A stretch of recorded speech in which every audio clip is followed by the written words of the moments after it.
A Step into the Past Volume 18 Chapter 3 Book 18 Chapter 03, Irreconcilable. After Wang Xi left, Xiang Xiaolong summoned Jing Jun and informed him that Wang Xi has agreed to propose marriage for him and will even bring Wang He along.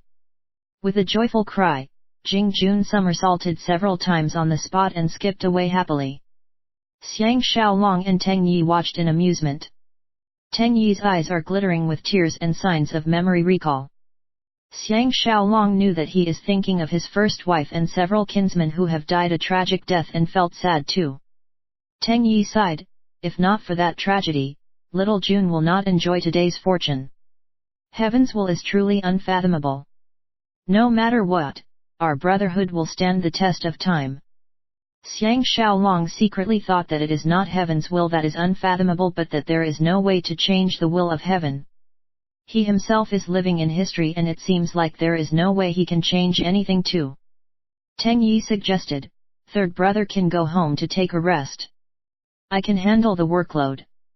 Except for the occasional disturbance by people of the premier mentor residence, the city is generally peaceful. Remembering the incident where the Zhou siblings were being beaten up in public, he shook his head, sighing, Guanzongzi is not an upright man so his men are rotten too. When I kill him the day after tomorrow, either you or little Jun will take charge of the imperial infantry. Only till then can the citizens of Xianyang City enjoy real peace. Teng Yi laughed, if you let those people who think you will lose hear these words, they will be bewildered and assume that you are just bragging. Only for those like me who have fought against your 100 battle saber will understand that you are in fact very humble. Xiang Xiaolong did not expect Teng Yi to have a humorous side of him and laughed too. To be happy, we must work hard for happiness. From my experience of fighting Lian Jin and Wang Jian, every duel I fought has changed my life.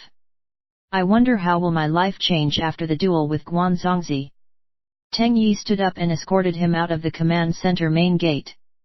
As they walked side by side, Teng Yi remarked, it is not all hard work but wisdom too. I really cannot comprehend how you can design such a fearsome weapon and a deadly skill to match it. When you went out alone to practice at the farms, Yan Ran, Qin Qing, and I were talking about you. We all agreed that you are deeply mysterious and seems to have the ability to foretell the future. Do you remember that night at Qin Qing's residence? All she said was Lu Bue wanted to punish Lao Ai for harassing her and you can predict the rest of Lu Bue's actions. That is something impossible. Guilt-ridden, Xiang Xiaolong smiled, that is just a moment of inspiration. Second brother need not think too much. At the gate, Xiang Xiaolong patted Teng Yi on the shoulder and joked, thanks for second brother's reminder. I will make a detour to Qin Qing's place. In this cold and snowy weather, there is no warmer place than a beauty's bosom. Amidst their laughter, Jing Shan came up to them with Jai Feng. Xiang Xiaolong somersaulted onto the horse and rode towards the Qin residence. The northern wind is blowing hard and large amount of snow is accumulated everywhere. There is hardly any passerbys. As Teng Yi watched Xiang Xiaolong galloped off, he could not help but feel a sense of wonder. This steadfast brother of his is not only changing the fates of everyone around him but is even changing the fate of everything under the sky. At Qin Qing's residence, the beauty reported with suspicion, your guess that Empress is pregnant with Lao Ai's child is not without basis. Yesterday, the Empress sent some men to Yangdu. It is speculated that she intends to move to the Dachun Palace there. Needless to say, she is afraid of being exposed. A guess is a guess and facts are facts. Now that this guess has been proven to be a fact, Xiang Xiaolong's mind is in turmoil and he had to sit down for a while. The women in this era will use herbs to prevent pregnancy if they wanted to make love without bearing offspring of their partner. That is why Zhu Ji can service Zhao Mu, Guo Kai, and many others in Handan City without being impregnated. Now, she willingly got herself pregnant for Lao Ai. This proves that she is completely under his control. One can say she no longer views Xiao Pan as her child. In the future, she will wholeheartedly support Lao Ai and hope that he can replace Xiao Pan. Qin Qing can tell that he is troubled and quietly sat down beside him. Xiang Xiaolong inquired in a deep voice, "Where is Yongdu?" Qin Shing answered, "Yongdu is our old capital. Like Xianyang City, it is north of River Wei and is about 100 miles upriver. You can reach there by boat within 3 days. It is a huge place with Dachan Palace and Zhannian Palace. It is also the city with the most temples and religious activities." Xiang Xiaolong fell into Qin Shing's bosom and laid down, using her laps as a pillow. Gazing at her unrivaled beautiful face and features, he sighed, "I think Lao Ai will become another Lu Bue in no time." Qin Shing was annoyed, "Isn't this part of your grand plan?" Xiang Xiaolong did not know how to reply. How is he supposed to tell Qin Shing that he knows the future and can only act accordingly? Even he has to tolerate the rise of Lao Ai so that one day, Lao Ai will contend with Lu Bue according to the historical records. He was indeed the mastermind behind this scheme, and in fact, everything is proceeding very smoothly. But due to his deep feelings and guilt for Zhu Ji, he felt terrible inside. He remained silent. Instead, Qin Shing comforted, "I am sorry. My words are too harsh. At the end of the day, it is not your fault entirely. You are also acting to circumstances. If Lao Ai listened to every command of Lu Bue, many people including you would have lost their lives already." Xiang Xiaolong hooked his hand around Qin Shing's neck and forced her to bend down, enjoying a fulfilling kiss together. He stretched himself and decided, "I am staying here tonight." Qin Shing was embarrassed and shocked at the same time. "How can we do this?" she cried. Xiang Xiaolong knew long ago she will not be so daring and is just teasing her. Sitting up, he hugged her and softly asked, "Didn't you say I can do whatever I want?" Qin Shing solemnly stated, "At least you must finish your duel first. Otherwise, Yan Ran and the others will blame me." Xiang Xiaolong was delighted. "It is decided then. If Grand Tutor Qin breaks her promise, don't blame me for forcing myself on you." Qin Shing was stunned. "Forcing yourself on me? Ai! You are terrible. Ai! Get lost. I am not speaking to you anymore." Looking at her angry yet delighted expression, Xiang Xiaolong can feel all his troubles disappearing. After taking advantage of her again, he left with a happy heart. Leaving her residence, he saw that it is still early, so he entered the palace to look for Li Si. He also took the chance to tell Li Si about Xiao Pan's intention to make him the law minister. Initially, he thought that Li Si will be disappointed. Unexpectedly, Li Si was overjoyed. "Actually, I am eyeing this post but was concerned that Feng Qi may beat me to it. This is better than I imagined." Xiang Xiaolong can never understand all the politics and power grabbing. But he is certain that Li Si will be a powerful official supporting the future Qin Shi Huang, so he will definitely enjoy official promotions. Li Si gratefully thanked, "I owe all my success to Brother Xiang. I do not know what to say to express my heartfelt gratitude." Xiang Xiaolong humbly replied, "A pearl will shine wherever it is. I am only taking away the cloth that is covering the pearl, and Brother Li is such a pearl.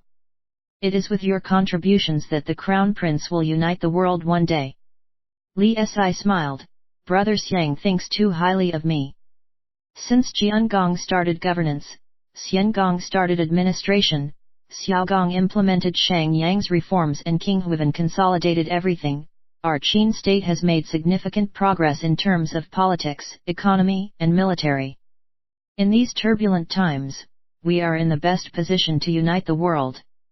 The only obstacle is the Crown Prince's lack of genuine authority, and everything has to be approved by the Empress. When the Crown Prince is coronated, based on his talents, he will accomplish this impossible task. I am only worthy of carrying his shoes or buttoning up his sleeves. Brother Xiang need not give me too much credit." Xiang Xiaolong sighed, "Brother Li has done so much and yet do not seek credit for them. No wonder the Crown Prince has a good opinion of you." Finishing his words, he sensed something and turned his head towards the door, discovering Lord Chongping and Xiao Pan standing there. Xiao Pan's eyes were shining and he seems to have overheard Li Si's words. Both men were taken aback and frantically kneeled down and paid their respects. Xiao Pan strode over in large steps, helping Li Si up. Moved, he swore, "Subject Li must not be offended that I came without announcing. Otherwise, I may not have overheard your innermost thoughts. Subject Li only needs to do your best and I will not mistreat you." On the other hand, Li Si is sweating profusely.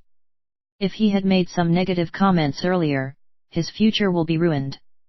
Leaving the palace with Lord Chongping in tow, they were celebrating Li Si's stroke of good luck. With only a few sentences, he has managed to gain Xiao Pan's complete confidence. With his knowledge of history, Xiang Xiaolong went as far to predict that Xiao Pan, the future Qin Shi Huang's unwavering trust of Li Si, may have arisen from these few lines. Both men rode out of the palace gates and turned into the main road of Xianyang City. After crossing the moat, on both sides of the roads are the huge residences of various important high-ranking officials, members of the royal family and top generals. It was a grand and imposing environment. He could not help but sigh. Lord Chongping commented, "Xiaolong has just come back from Chu and should know about their latest developments. The land in the south is rich and fertile, surpassing our Qin farmlands. If not for our conquering of Bashu, there is no way we can compete with them. However, it is also due to their wealth that will be the cause of their downfall." Xiang Xiaolong was interested in this topic and slowed down the horse speed.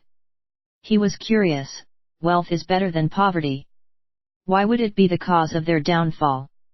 Lord Chongping lamented, "The abundant lands of Chu provides its people with sea salt, bronze, leather, abalone, bamboo, gold, gemstones, rhinoceros, fruits and cloth. The country is big and the population is limited. There is excess land for farming and excess rivers for fishing. There is no lack of firewood, fresh water, or seafood. One can earn a good living with little work as the land is extremely fertile, so every crop grows easily. Without any natural calamities, everyone is comfortable and relaxed, so they indulge in merry-making all day. During war, the soldiers have no will to fight.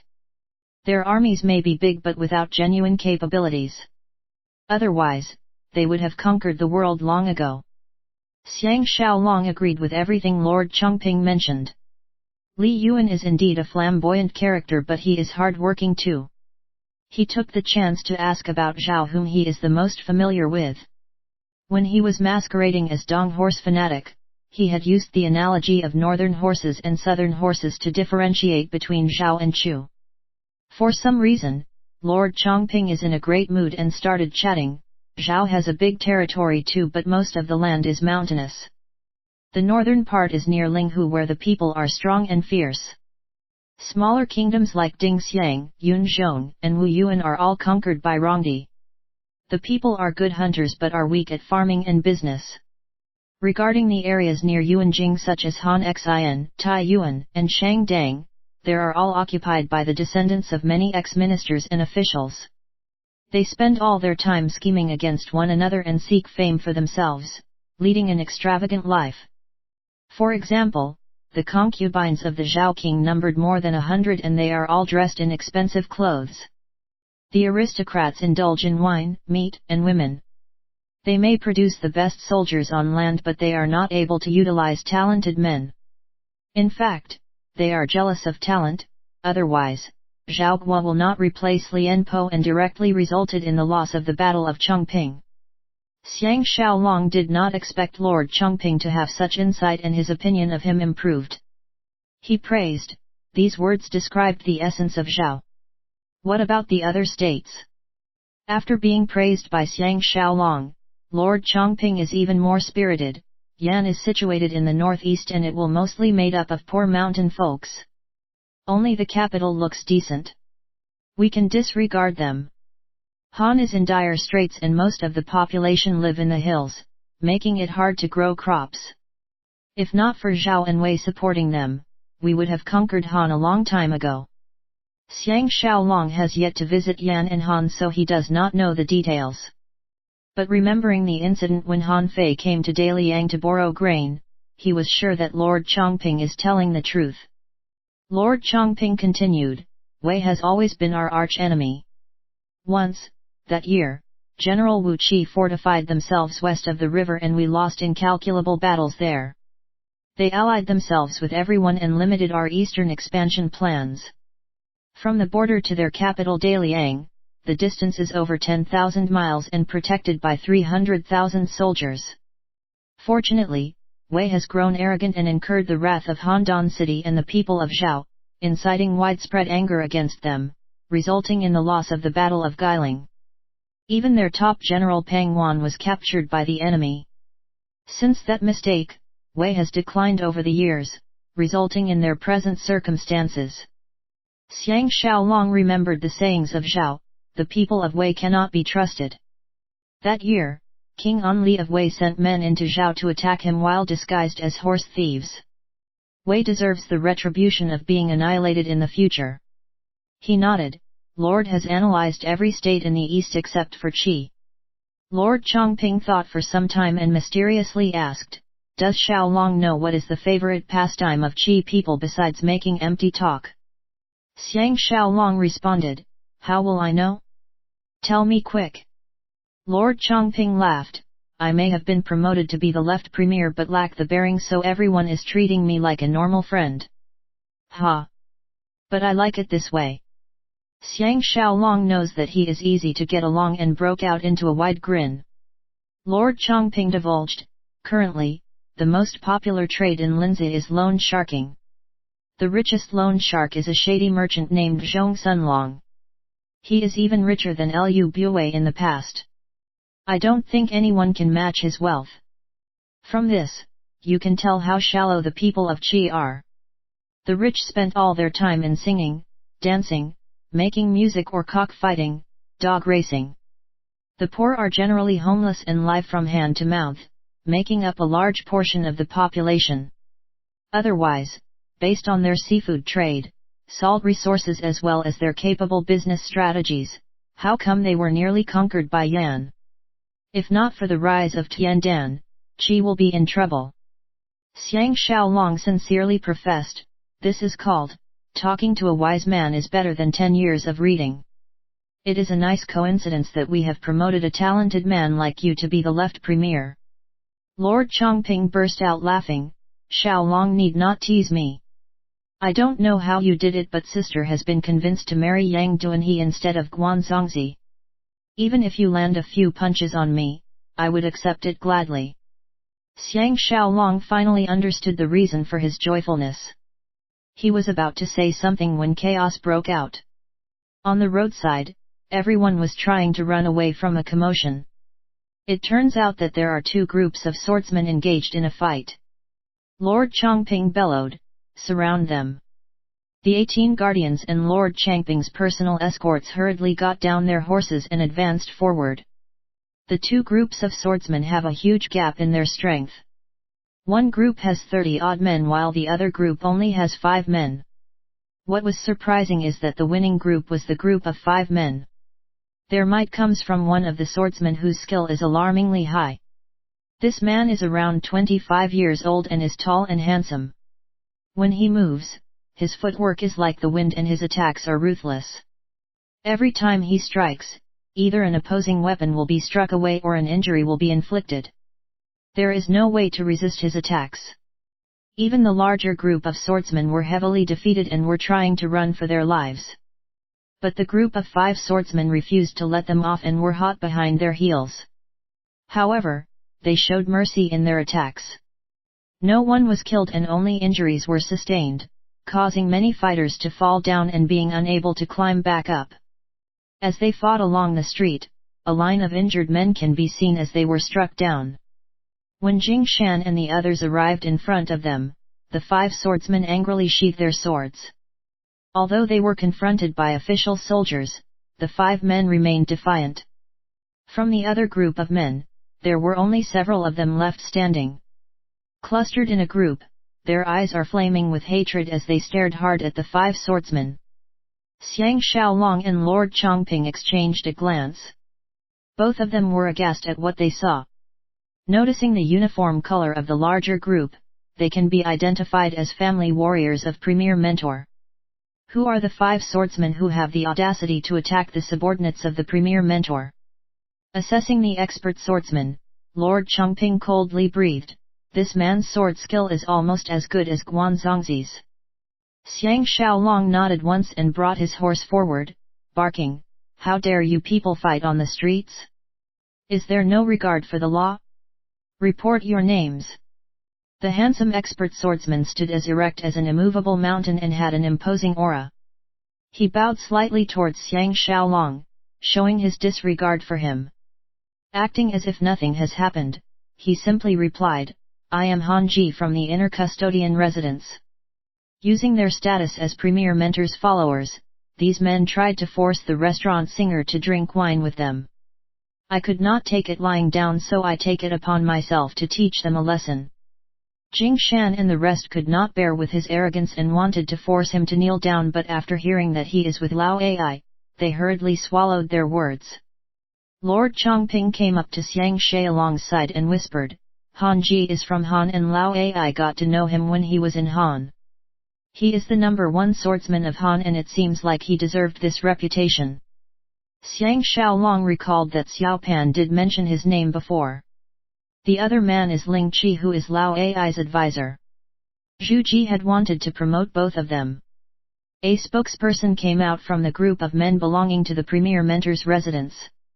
His eyes glowing with poisonous anger, he did not even pay his respects and proudly denied, Official Xiang and left Premier, please do not listen to one side of the story. Han Ji is lying. We brothers are just drinking and having fun, but these men from the inner custodian residence tried to interfere with our private affairs. We will report this matter to Official Guan and let him judge for us. Han Ji coldly snorted, losers. What audacity! Let's see what you've got. He bowed slightly again to Xiang Xiaolong and Lord Chongping before turning around to leave. Like a bunch of sore losers, the other group proceeded to assist their injured comrades and left with their heads lowered and their fighting spirit gone. The guardians and the escorts glanced at one another by the side as neither Xiang Xiaolong nor Lord Chongping has issued any order. For the first time, Xiang Xiaolong has tasted the arrogance and defiant attitude of Lu Bue and Lao Ai's family warriors. He was powerless though, and can only wait patiently for the day of the Black Dragon sighting. On the other hand, he was secretly happy.